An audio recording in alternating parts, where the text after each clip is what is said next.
하나님의 말씀, 신약성경 마가복음 16장 5절에서 8절 말씀입니다. 봉독해 드리겠습니다. 무덤에 들어가서 흰옷을 입은 한 청년이 우편에 앉은 것을 보고 놀라매 청년이 이르되 놀라지 말라. 너희가 십자가에 못 박히신 나사렛 예수를 찾는구나. 그가 살아나셨고 여기 계시지 아니하니라. 보라, 그를 두었던 곳이니라.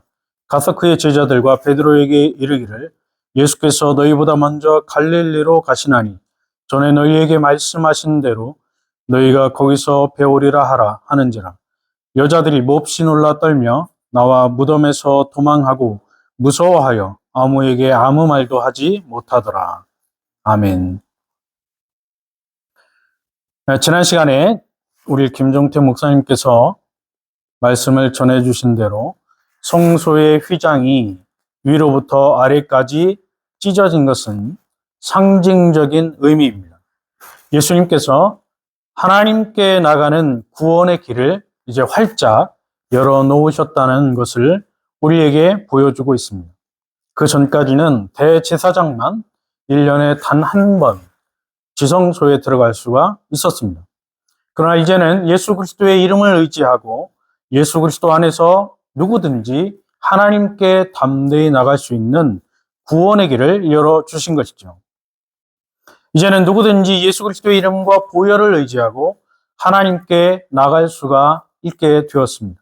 언제 어디서든 하나님의 이름을 부를 수 있고 기도할 수 있고 하나님을 찬송할 수 있게 되었습니다. 이것을 신학에서는 만인제사장이라고 부릅니다. 그리스도께서 십자가에서 자신의 생명을 내어주심으로 대속을 이루셨습니다. 그 대속의 공로로 구원의 은혜가 오늘 우리에게 주어진 것입니다.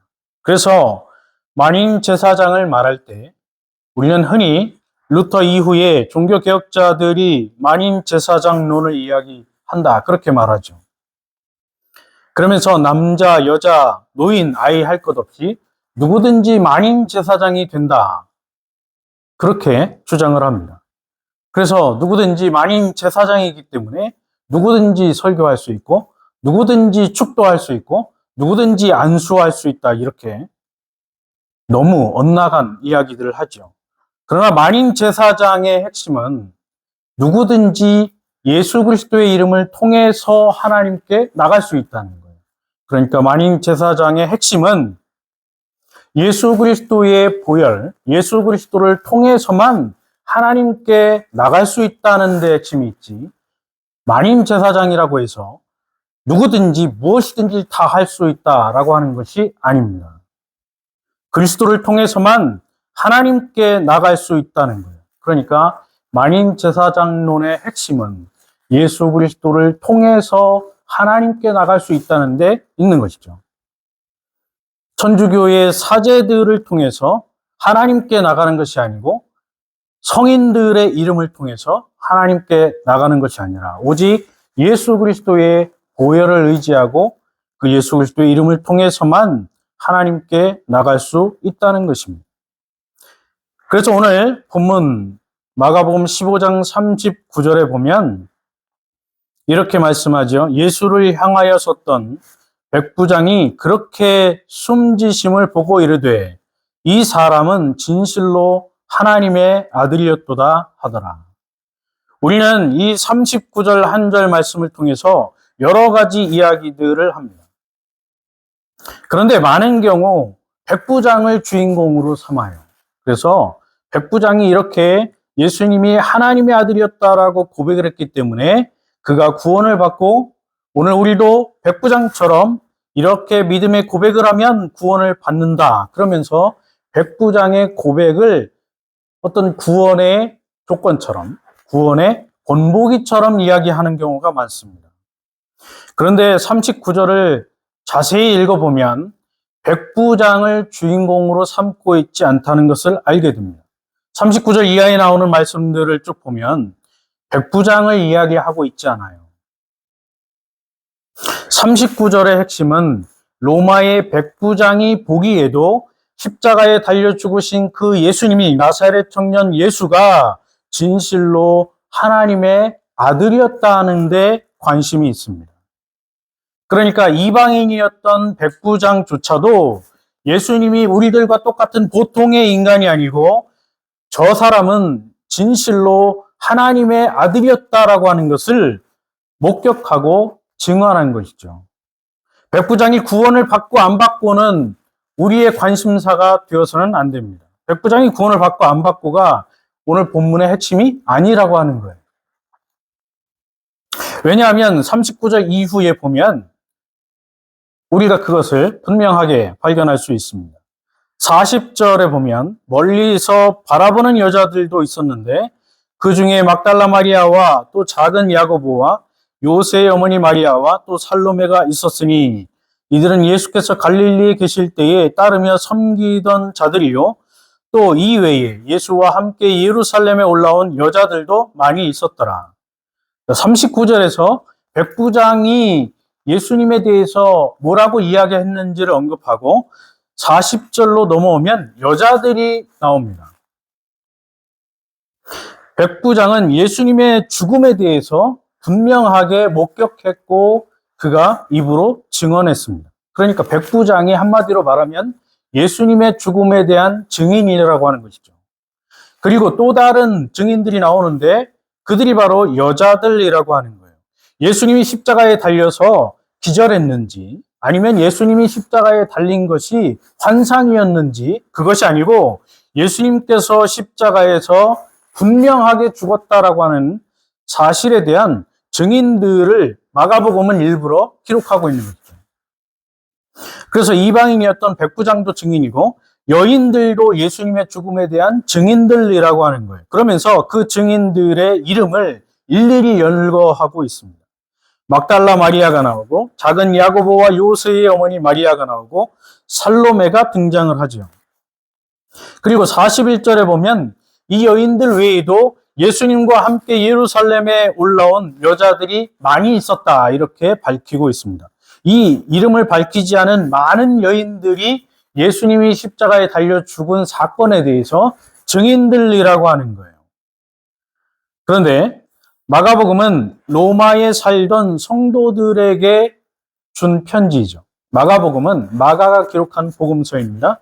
이 복음서를 받는 대상이 누구인가 하면 유대인들이 아니었습니다. 예루살렘에 살고 있는 유대인들이 아니고 로마에 살고 있는, 로마에 흩어져서 살고 있는 하나님의 백성들, 특별히 이방인들 중에 예수님을 구주로 믿고 구원받은 하나님의 백성들, 이방인 신자들에게 마가복음을 써서 준 거죠. 그들이 이 마가복음을 읽고 예수가 하나님의 아들 그리스도였다라고 하는 것을 확실하게 믿도록 하기 위해서 마가가 마가복음을 기록했습니다. 그러면 이 마가복음을 읽는 대상은 바로 이방인 신자들이었다고 하는 것이죠. 그 이방인 신자들이 예수 그리스도께서 십자가에서 확실하게 죽으셨다는 것을 증언하기 위해서 일부러 이방인이었던 백부장의 증언을 기록해 놓았고 여인들을 증인들로 소개하고 있는 거예요. 어떤 사람들은 성경을 남녀 차별하는 책이다 이렇게 주장을 합니다. 성경은 남성을 중심으로 기록했고 그래서 여자들은 무시를 하고 여자들에 대한 기록이 전혀 나타나지 않는다. 그렇게 성경이 남녀를 차별한다고 주장합니다. 그런데 성경을 올바르게 문자 그대로 한 절 한 절 읽는다면, 그래서 성경 전체를 읽게 된다면 절대로 이런 주장을 할 수 없어요. 자기 개인적인 주장이죠. 이것은 여성 해방 신학의 영향입니다.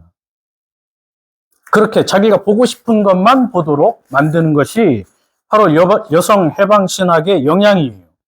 마가복음은 예수님의 죽음에 대한 증인들로 남자만 소개하지 않고 여자들을 소개하는데 남자 증인들보다 여자 증인들이 훨씬 더 많습니다. 당시 로마나 헬라 문화권에서는 남성과 여성을 당연히 차별했습니다. 그래서 법정에서 자기가 직접 보았다고 외쳐도 여인들의 증언은 절대로 판사가 들어주지 않았어요. 그러니까 법정에 어떤 사건에 대한 증인으로 여인들은 절대로 세우지 않았다라고 하는 것이죠. 그러나 성경은 이런 헬라나 로마의 문화를 전혀 따르지 않고 있습니다. 여인들을 일부러 예수님의 십자가 죽음에 대한 증인들로 소개하고 있는 것이죠. 성경을 있는 그대로 보지 않고 자기가 보고 싶은 대로만 보기 때문에 이러한 편견을 가지게 되는 것입니다. 여기서 우리에게 보여주고자 하는 것은 예수님의 죽음이 역사적인 사실이라고 하는 것을 수많은 증인들을 통해서 오늘 우리에게 보여주고 있다는 것입니다. 또한 예수님의 죽음에 대한 다른 확실한 사건이 등장하죠. 그러니까 백부장의 증언, 그리고 여인들의 증언, 그리고 42절에서 47절까지를 보면 또 하나의 예수님의 죽음에 대한 확실한 증거가 나타나게 됩니다. 준비일, 즉 안식일 전날, 이것은 금요일을 말하는 거예요. 그러니까 유대인들은 안식일을 토요일로 지켰기 때문에 안식일 전날, 준비일은 금요일을 말합니다. 예수님께서 금요일에 오전 9시에 십자가에 처형되셨고 오후 3시에 돌아가셨습니다. 그리고 금요일날 해가 지고 토요일날 해가 질 때까지가 안식일이고 당시 유대인들이 지켰던 그 안식일날 6월절이 겹쳤습니다. 날이 저물 때에 누가 오는가 하면 아리마대 사람 요셉이 로마의 총독이었던 빌라도를 찾아옵니다. 그러니까 아마도 아리마대 사람 요셉은 자신의 목숨을 걸고 왔었겠죠. 그가 와서 빌라도에게 예수님의 시체를 달라고 했습니다. 그런데 이 요셉은 어떤 사람인가 하면 당시 사내들인 공회의 공회원이었고 하나님 나라를 기다리는 사람이었어요. 수많은 유대인들의 이름이 언급되고 대제사장들의 이름이 언급되지만 그들 앞에 하나님 나라를 기다리는 사람이었다, 이런 표현은 잘 쓰지 않습니다. 그렇다면 여기서 보여주고자 하는 것은 이 아리마대 요셉은 산헤드린 공회원이었음에도 불구하고 하나님의 선택을 받은 하나님의 참된 백성이었다라고 하는 것이죠. 그런 올바른 진앙을 가지고 있는 사람이었어요. 그래서 예수님을 믿었던 사람이고 예수님을 따랐던 제자 중에 하나였다라고 볼 수 있습니다. 그가 예수님의 시신을 달라고 요구하자 빌라도가 그래, 이렇게 한 번에 허락을 해주지 않습니다. 빌라도는 이상하게 생각을 했어요. 왜냐하면 벌써 죽을 리가 없기 때문에 그런 것이죠. 보통 30세의 남성이 십자가에 달리게 되면 3일 동안 버티게 됩니다. 그러니까 3일 동안 버티면서 온갖 물과 피를 쏟고 갈비뼈가 부러지고 어그러지고 해서 결국에는 질식하게 되어서 죽게 되는데 예수님은 오전 9시에 십자가에 달려서 오후 3시에 불과 6시간 만에 돌아가신 것이죠. 그러니까 빌라도가 지금까지 십자가 사형을 언도했던 사람이고 처형을 허락했던 사람인데 단 한 번도 이런 것은 본 적이 없기 때문에 믿을 수가 없는 것이죠. 그래서 빌라도가 어떻게 이야기를 하는가 하면 44절에 빌라도는 예수께서 벌써 죽었을까 하고 이상히 여겨 백부장을 불러 죽은 지가 오래냐 묻고 이렇게 말합니다. 그러니까 빌라도가 아리마대 요셉의 말을 듣고 예수님의 시신을 내어준 것이 아니고 자기가 직접 백부장을 불러서 군대의 장관을 불러서 예수님께서 진짜로 죽었는지를 확인했다라고 하는 것이죠. 그런데 백부장이 가서 확인한 후에 빌라도에게 예수가 죽었습니다, 이렇게 보고를 한 후에 빌라도가 요셉에게 예수님의 시체를 내어주었다라고 하는 것이죠. 무엇을 보여줍니까? 예수님의 십자가 죽음이라고 하는 것은 지어낸 이야기가 아니라고 하는 거예요. 당시에 유대교의 지도자들이었던 대제사장들과 바리새인들은 예수님께서 십자가에서 죽지 않았고 제자들이 예수님의 시체를 도적질하겠다, 이렇게 거짓말을 퍼뜨렸고 예수님께서 십자가에 달려서 잠깐 기절했다가 제자들이 예수님의 시신을 내려서 습한 그리고 어두운 무덤에 갖다 놓으니까 예수님께서 깨어나셨다, 이런 엉터리 주장들을 퍼뜨렸습니다. 그래서 아직까지도 예수님의 죽음에 대해서 믿지 않고 있는 상징으로 이해하는 사람들이 오늘날에도 굉장히 많습니다. 그러나 성경을 있는 그대로 이해한다면 예수님께서 죽었다라고 하는 것은 분명한 사실이라는 것을 빌라도의 입을 통해서 그리고 로마의 백부장을 통해서 오늘 우리들에게 증거해 주고 있는 것이죠. 마가의 핵심은 바로 여기에 있었습니다. 예수님께서 확실히 분명하게 우리의 죄를 위해서 십자가에서 죽으셨다는 것이죠. 그래서 요셉이 예수님의 시신을 내려서 세마포에 싸고 바위 속에 판 무덤에 넣어두고 그 입구를 돌을 굴려서 막았습니다. 그 돌의 무게가 얼마나 무거웠는가 하면 성인 5명에서 혹은 6명이 힘껏 힘을 모아야만 움직일 수 있는 무게였습니다. 그리고 이 무덤을 멀리서 막달라 마리아와 요새의 어머니 마리아가 지켜보고 있었습니다. 그렇다면 예수님께서 죽었다라고 하는 것을 부인하는 그 어떠한 주장도 다 거짓이죠. 이렇게 끝까지 예수님의 죽음에 대한 증인들이 분명하게 살아 있었고 눈으로 확인했습니다. 바로 이것이 오늘 본문이 우리에게 말씀하고 있는 핵심이에요. 예수님께서 분명하게 확실하게 십자가에서 우리의 죄 때문에 죽으셨다는 것이죠. 우리의 대속을 위해서 하나님의 아들 예수님이 세상에 오셨고 그 예수님께서 우리의 죄를 대신해서 십자가에 달려 죽으신 것입니다. 그래서 하나님의 구속이 완성되었습니다. 그러나 우리가 성경을 읽을 때 이 핵심을 제쳐놓고 우리도 아리마대 요셉처럼 목숨을 걸고 신앙을 지키자고 하거나 교회를 지키자고 하거나 헌신하자고 하는 엉뚱한 것들을 발견하는 경우를 대단히 많이 보게 되는 것이죠. 그러면 정작 마가복음이 오늘 우리에게 주고자 했던 그 핵심은 다 묻혀지는 것이고 아리마대 요셉만 드러나게 되는 것입니다. 그렇게 엉뚱하게 성경을 이해하게 되면 오늘 우리가 보고자 하는 것만 바라보게 되는 것이죠. 그래서 하나님께서 오늘 우리에게 주고자 하는 원래의 핵심은 다 묻혀버리고 만다는 것입니다.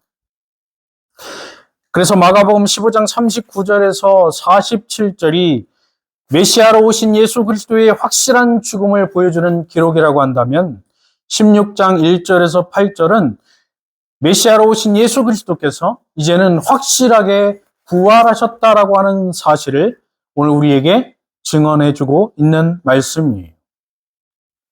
그래서 16장 1절과 2절 말씀을 보면 안식일이 지남에 막달라 마리아와 야고보의 어머니 마리아와 또 살로메가 가서 예수께 바르기 위해 향품을 사다 두었다가 안식 후 첫날 매우 일찍이 해 돋을 때에 그 무덤으로 가며 이렇게 말씀합니다.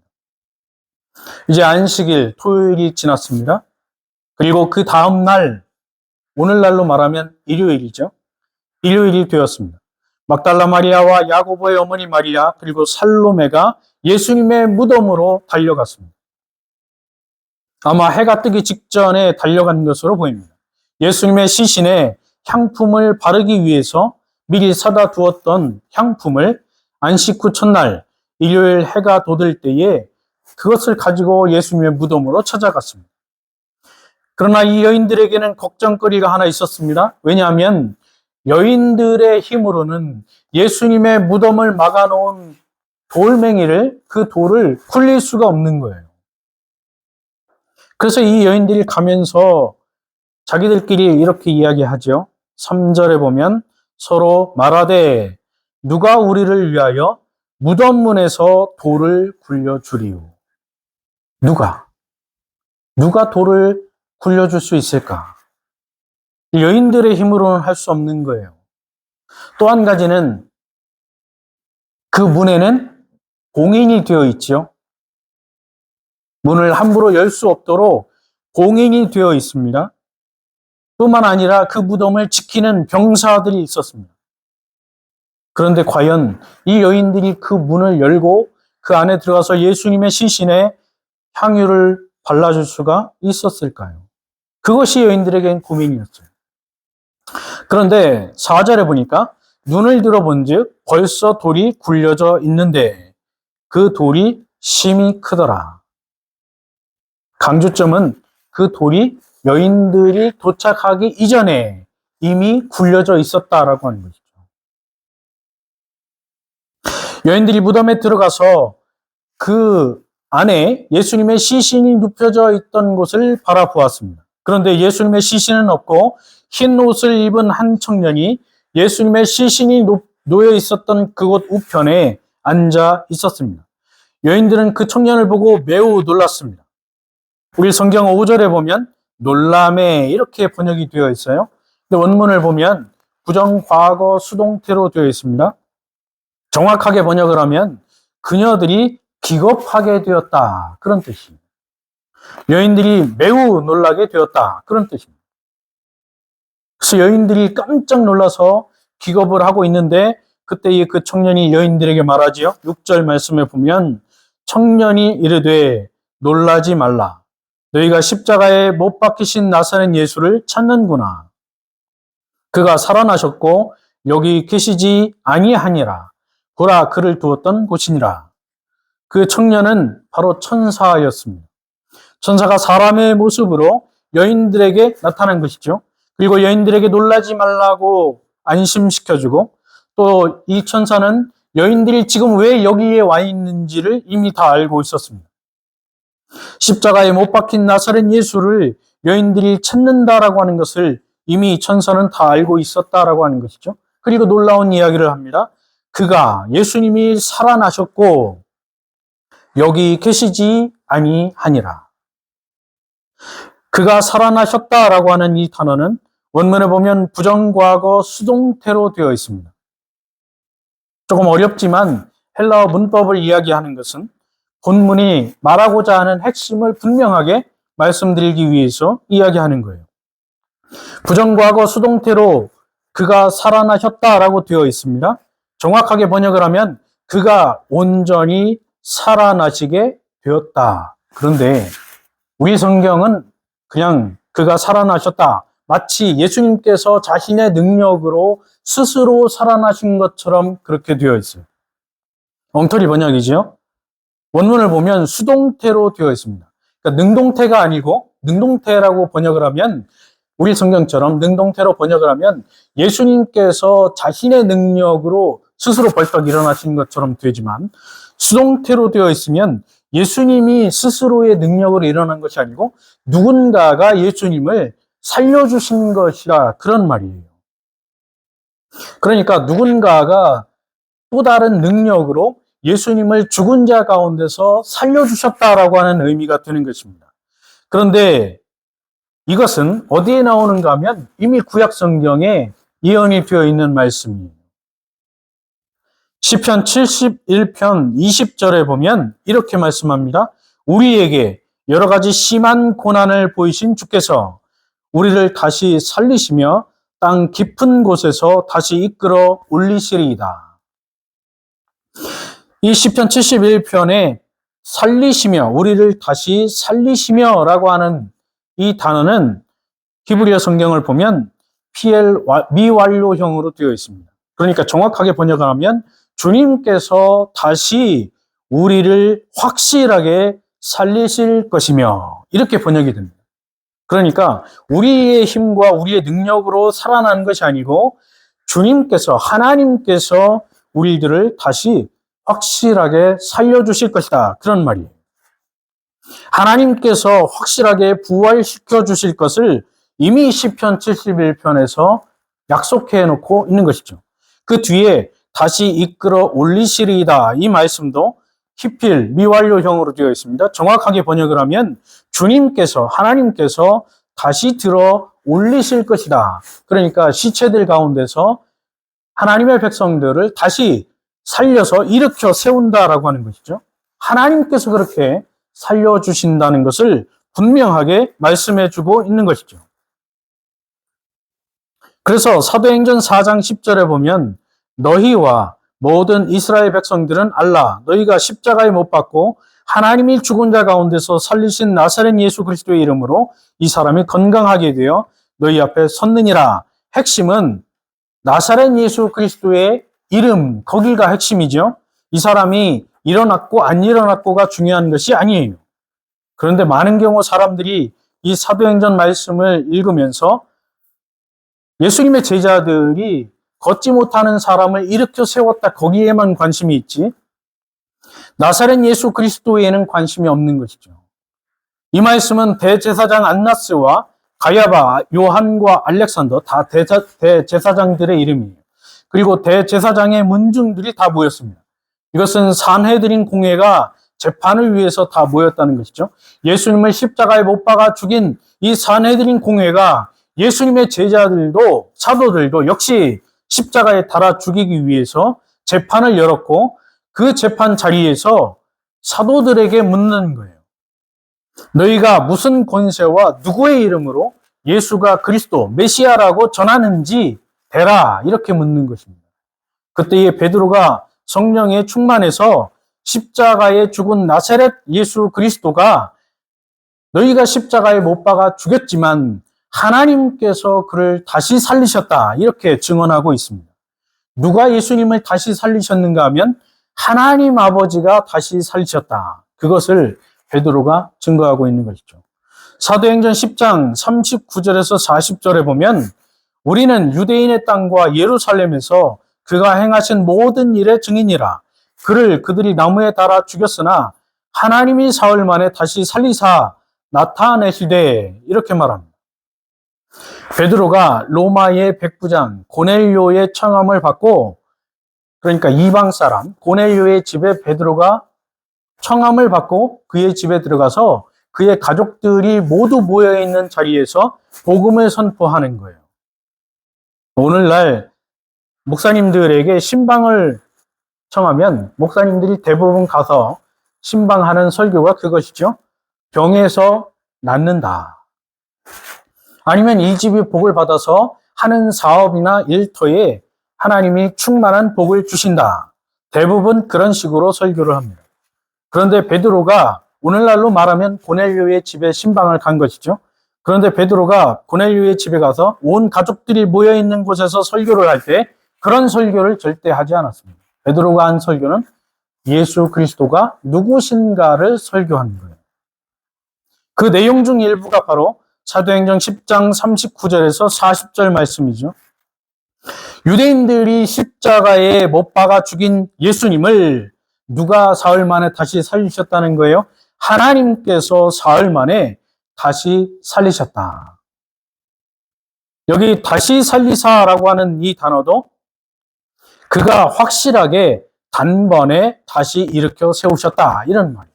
그러니까 하나님께서 죽은 시신들 가운데서 예수 그리스도를 단번에 다시 살려주셨다라고 하는 것을 증언하고 있는 것이죠. 무슨 말인가 하면 예수 그리스도께서 확실하게 다시 살아나셨다는 거예요. 누구에 의해서? 하나님에 의해서.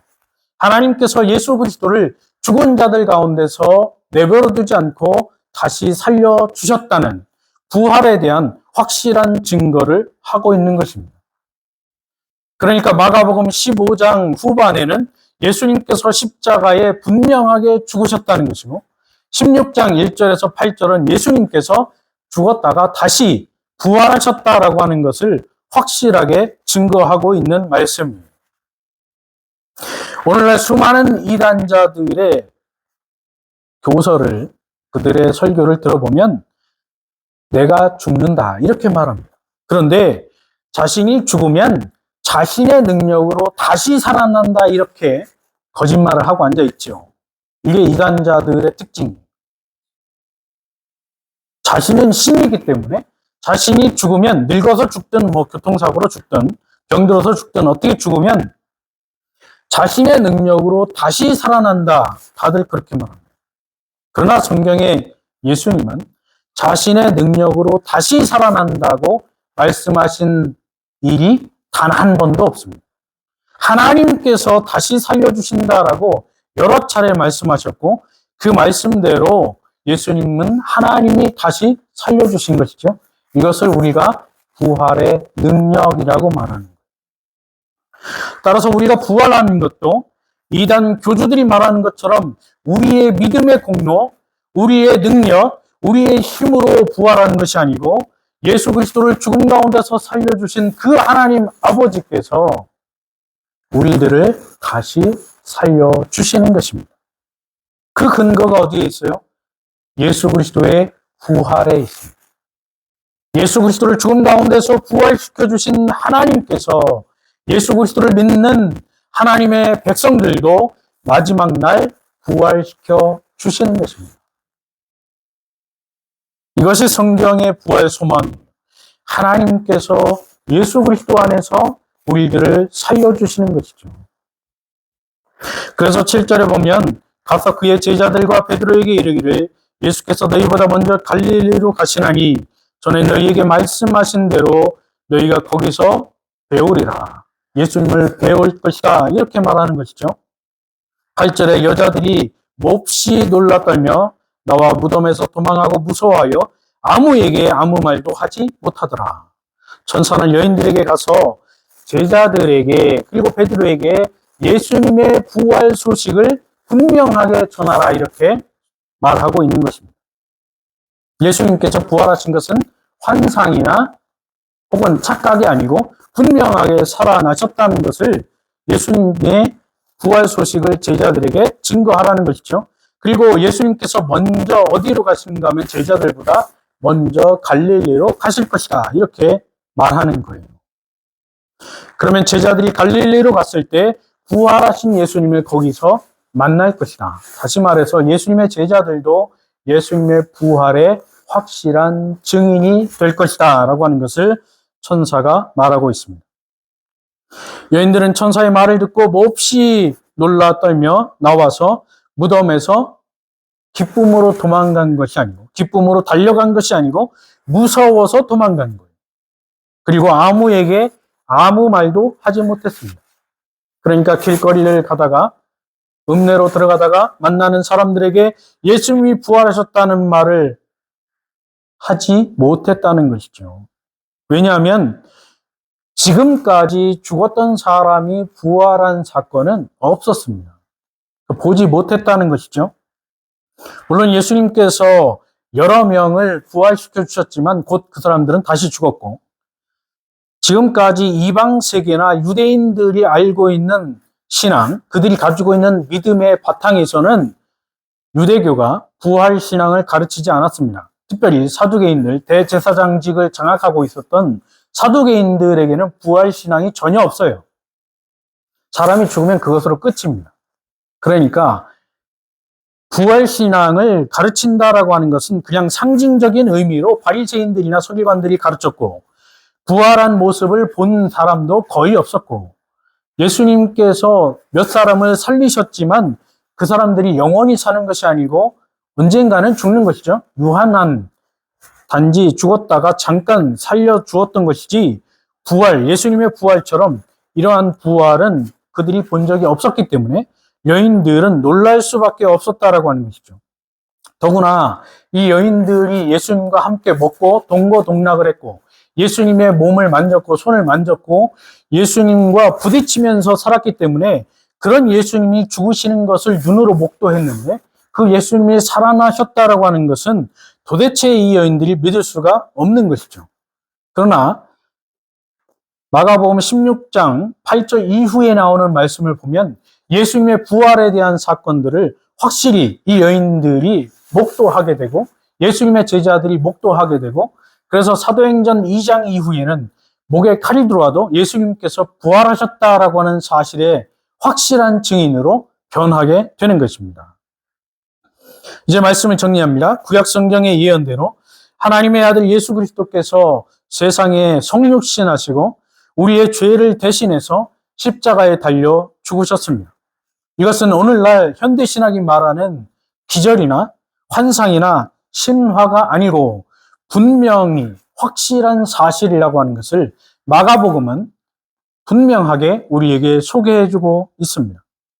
예수님의 죽으심과 부활의 증인들이 하나둘이 아니라고 하는 것도 분명하게 마가복음은 우리에게 소개해주고 있는 것이죠.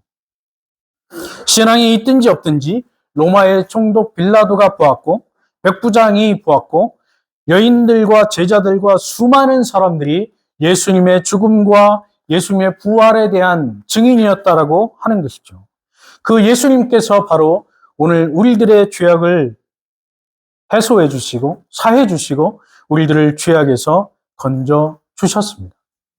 그분을 믿을 때에 오늘 저와 여러분에게 구원과 부활이 확실하게 주어진다는 사실을 믿으시기 바랍니다. 이것이 참된 신앙입니다. 이 신앙을 우리에게 주신 하나님께 감사하며 믿음으로 살아가는 오늘 저와 여러분의 한 주의 삶이 되기를 주님의 이름으로 축원합니다. 기도하겠습니다.